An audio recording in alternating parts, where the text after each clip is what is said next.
Bismillahirrahmanirrahim. Assalamualaikum warahmatullahi wabarakatuh.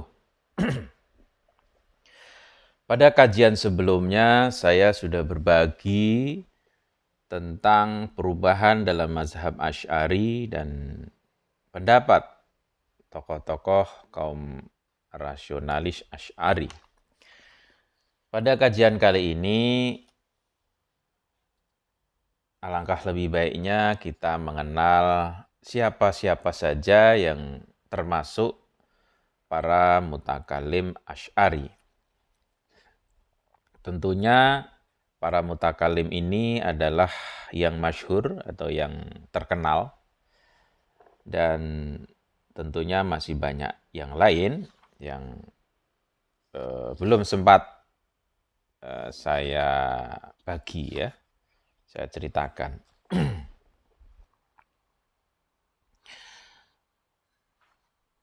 Pada kajian sebelumnya atau seperti yang saya sebutkan tadi berkaitan dengan perubahan mazhab Asy'ari, kemudian pendapat kaum rasional Asy'ari, kemudian kita fokus pada para tokoh sepeninggal Asy'ari. Nah, para tokoh sepeninggal Asy'ari memiliki peranan yang sangat besar ya dalam menyebarkan dan memperkuat paham Asy'ari. Saya di sini hanya sekilas saja, menjelaskan sekilas saja para tokoh atau mutakalim Asy'ari. Yang pertama adalah Qadhi Abu Bakar Baqillani. Beliau wafat pada 403 Hijriah, lahir di Basrah dan meninggal di Baghdad. Qadhi Abu Bakar Baqillani adalah seorang mutakalim Asy'ari yang terdahulu yang bekerja keras dalam upaya menyebarkan paham Asy'ari. Ibnu Khaldun, seorang tokoh muslim yang terkenal, menyatakan tentang Qadhi Baqillani. Beliau mengatakan beliau atau Qadhi Baqillani menjadi pemuka mutakalim Asy'ari dan sibuk melakukan berbagai pembenahan. Dia mencetuskan berbagai muqaddimah rasional yang merupakan landasan bagi dalil-dalil ilmu akal. Tetapi dikarenakan adanya kemiripan antar berbagai muqaddimah rasional itu dengan ilmu-ilmu filsafat, maka para mutakalim Asy'ari kemudian mengabaikannya. Qadhi Abu Bakar Baqillani memiliki banyak karya yang dicetak dan kita jumpai, misalnya Ijaz Al-Quran, Tamhid Al-Awail wa Talkhis Al-Dolail, Al-Insaf fi Asbab Al-Khilaf. Kemudian tokoh yang selanjutnya yaitu Abu Ishaq Isfarayini. Beliau wafat pada 418 Hijriah, seorang alim terkemuka di kalangan tokoh Asy'ariyah. Di tengah kaum Asy'ariyah belakangan ia dikenal dengan gelar Ustadz, ya. Sebagaimana Baqillani populer dengan gelar Qadhi. Abu Ishaq Isfarayini hidup semasa dengan Qadhi Abdul Jabbar Mu'tazili, dan dialognya dengan Qadhi Abdul Jabbar di hadapan Shoaib bin Ibad cukup populer. Di antara karyanya yang terkenal dan telah dicetak adalah Al-Tabshir fi Al-Din. Tokoh yang ketiga adalah Abdul Malik Juwaini yang populer dengan sebutan Imam Haramain. Beliau wafat pada 478 Hijriah. Juwaini lahir di Nishabur dan di sana ia sibuk mempelajari ilmu agama. Juwaini adalah seorang mujtahid dan ahli pendapat dalam fikih Syafi'i dan kalam Asy'ari. Ibnu Atsir berkata, pada 456 Hijriah seorang menteri Takhrol Beg Seljuk membenci sebagian kelompok mazhab. Di antaranya adalah Asy'ariyah. Karena itu Juwaini meninggalkan Nisabur, berangkat ke Hijaz dan tinggal di Mekah dan Madinah selama 4 tahun dengan menyibukkan diri menjawab masalah-masalah agama. Sehingga ia dikenal dengan sebutan Imam Haramain.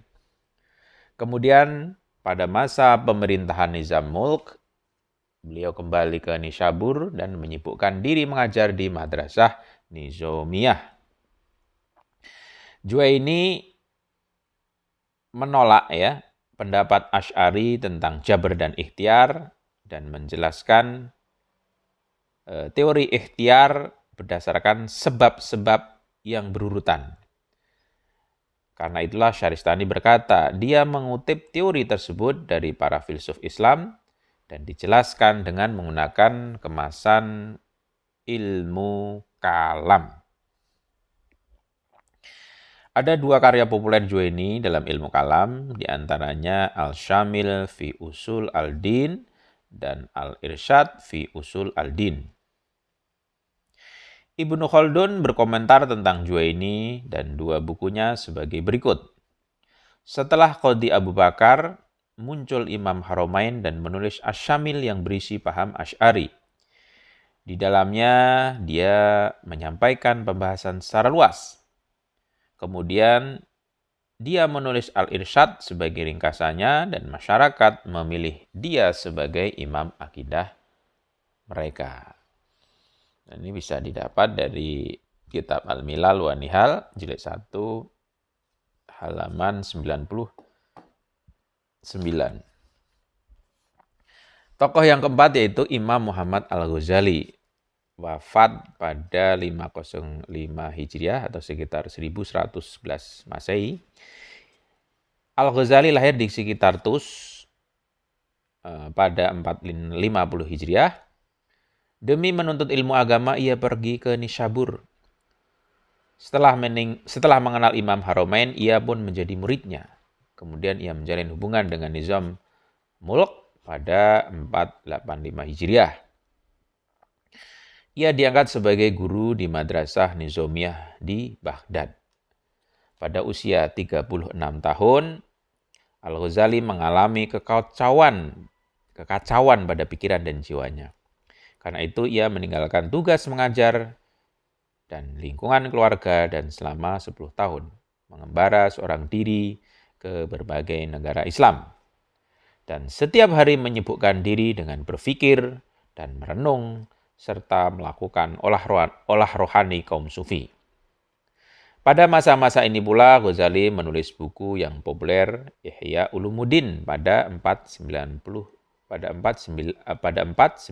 Hijriah. Ia keluar dari persembunyiannya, berangkat menuju Nisabur dan mengajar di Madrasah Nizamiyah yang terletak di kota Nisabur. Tetapi 2 tahun kemudian, sekali lagi ia meninggalkan kegiatan mengajar dan menyendiri di Tus. Pada 505 Hijriah, ia meninggal dunia di tempat kelahirannya. Berkaitan dengan ilmu kalam, Al-Ghazali memiliki 2 pendapat yang saling bertentangan. Karena ia mengharamkan ilmu kalam akibat kerusakan yang ditimbulkan oleh ilmu kalam itu sendiri. Dan ia tidak memperbolehkan belajar ilmu kalam kecuali bagi 2 kelompok. Yang pertama, seorang yang hatinya muncul keraguan dan keraguan tersebut tidak dapat dihilangkan dengan ceramah dan nasihat biasa. Dan bahkan dengan kabar dan riwayat yang dinukil dari Rasulullah Shallallahu Alaihi Wasallam.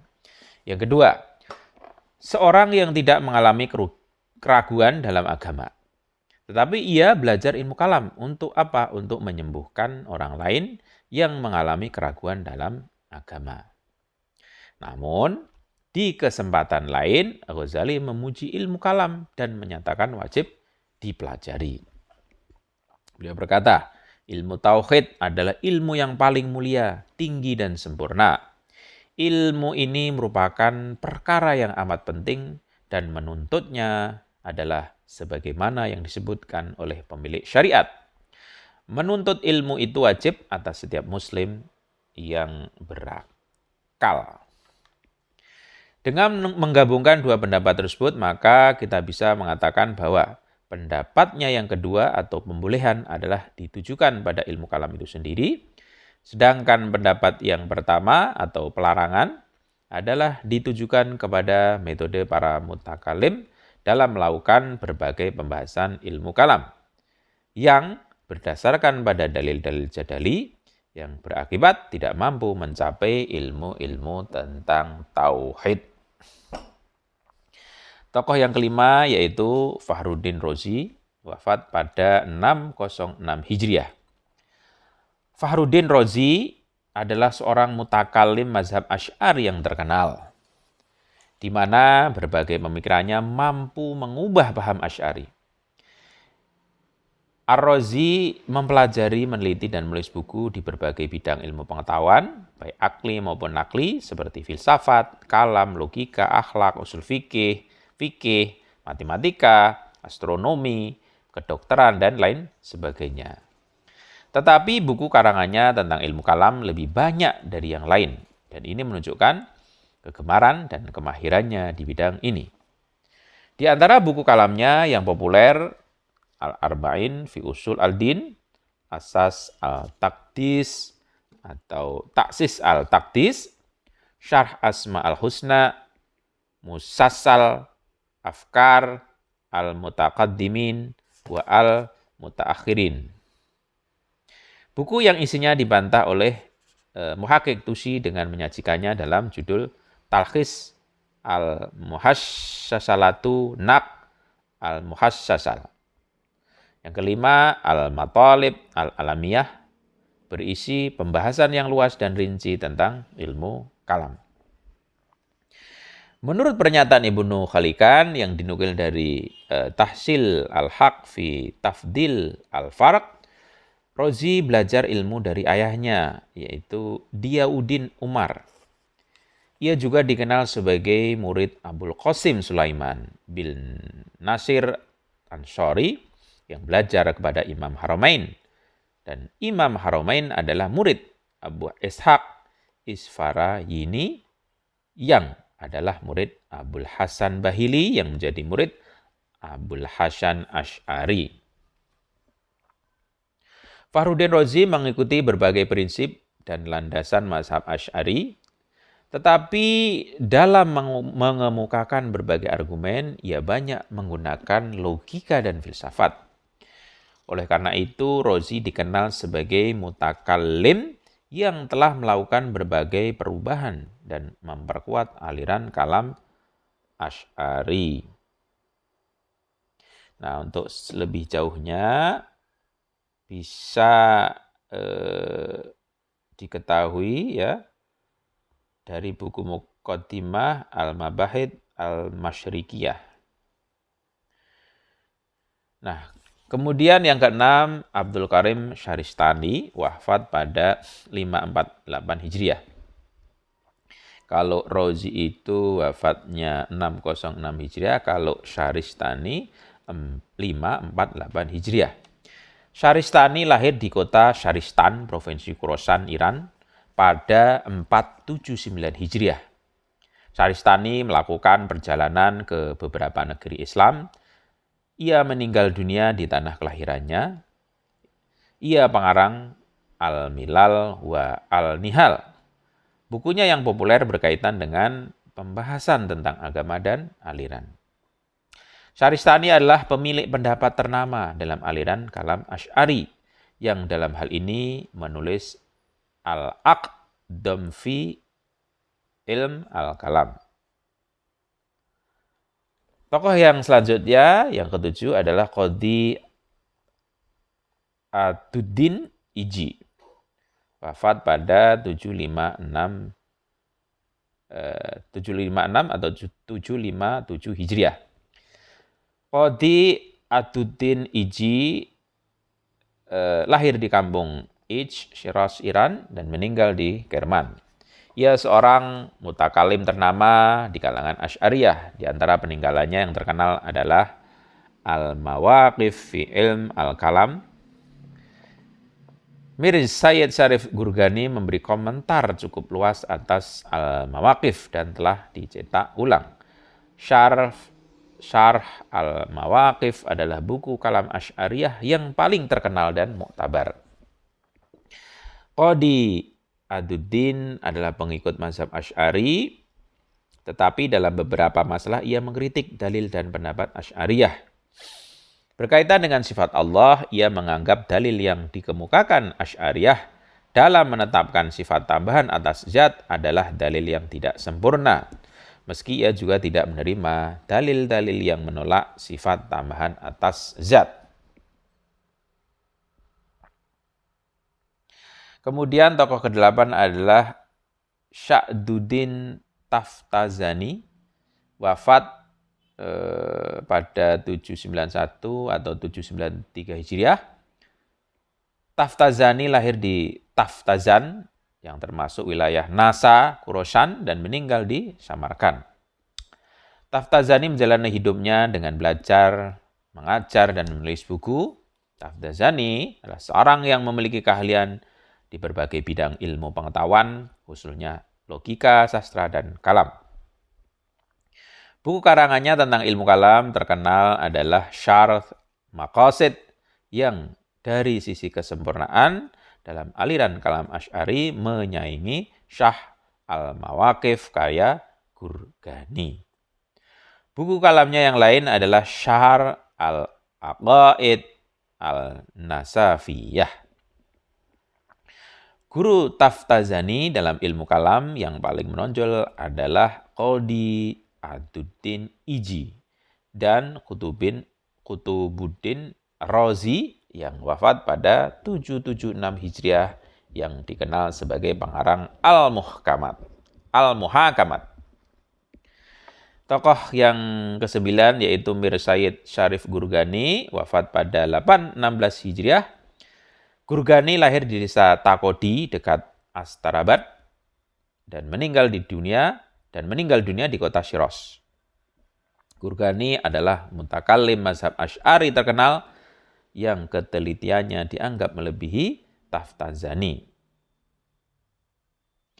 Komentarnya atas Al-Mawaqif karya Qadi Aduddin Iji merupakan buku kalam mazhab Asy'ari yang populer.